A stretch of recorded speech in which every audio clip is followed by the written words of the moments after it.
உங்க குழந்தைக்கு நீங்களே விஷம் கொடுப்பீங்களா? அது உங்க குழந்தையோட பிறந்த நாள் அன்னைக்கு உங்க குழந்தைக்கு நீங்க விஷம் கொடுப்பீங்களா? நான் கேட்கறது ரொம்ப அபத்தமா ஆச்சரியமா இருக்கா? கோவம் கூட வருதா? பிறந்த நாள் கேக்ல படம் போடுறோம். டோரா புஜ்ஜி படம், கார்ட்டூன் படம், டாம் அண்ட் ஜெரி படம், இல்லனா நமக்கு ரொம்ப பிடிச்சமானவங்களோட படத்தை போடுறோம். அந்த கலர்ஸ் என்ன மாதிரியான கெமிக்கல்ஸ் உங்களுக்கு தெரியுமா?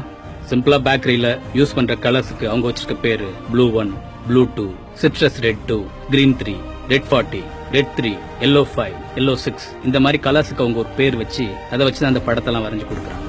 உங்களால கற்பனை கூட பண்ணி பார்க்க முடியாத மோசமான கெமிக்கல்ஸ் அதுல எல்லாத்துலயும் இருக்கு. நம்ம குடலுக்கு இதெல்லாம் செரிக்கக்கூடிய தன்மையே கிடையாது. குடல்லையும் இருக்க முடியாம, குடலை விட்டு வெளியேற முடியாம குடல்லையே தங்கிடும். நாளடைவுல அது சேர்ந்து சேர்ந்து ஒரு கட்டியா மாறிடும். என்னைக்கோ ஒரு நாள் சாப்பிடுற கேக் தானேன்னு சொல்லிட்டு நினைக்காதீங்க. இந்த ஃபுட் கலர்ஸ் நீங்க சாப்பிடுற ஸ்வீட்ல இருக்கு, சாக்லேட்ல இருக்கு, 50 காசுக்கு வாங்கி திங்கிற கொய்யாக்கா முட்டையில ஆரம்பிச்சு 500 ரூபாய்க்கு வாங்கி சாப்பிடுற ஐஸ்கிரீம் வரைக்கும் இந்த ஃபுட் கலர் தான் இருக்கு. இந்த ஃபுட் கலர்ஸுக்கு உலக நாடுகள் வச்சிருக்க பேர் என்ன தெரியுமா? இது ஒரு கார்சினோஜெனிக். எந்த ஒரு உணவுப் பொருள் அல்லது கெமிக்கல் கேன்சர் உண்டாக்குவதற்கு காரணமாக இருக்கிறதோ அதுதான் கார்சினோஜெனிக். இந்த ஃபுட் கலர்ன்றது ஒரு கார்சினோஜெனிக்.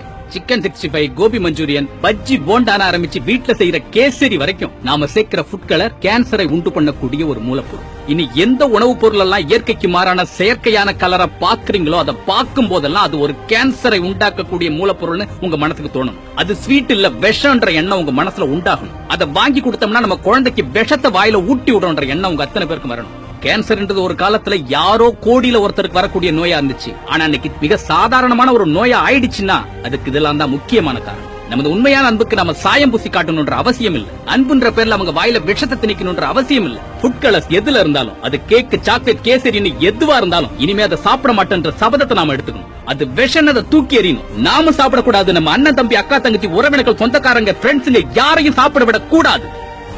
இத்தனை காலம் இருண்ட விழிகளை இயன்ற வரையில் திறந்து பார்த்து சுயத்தை இன்றே மீட்டெடுப்பு. அகிலம் போற்றும் அறத்தமிழனாய் அன்பை கொண்டு ஒன்றிணைவோம். Download Moj.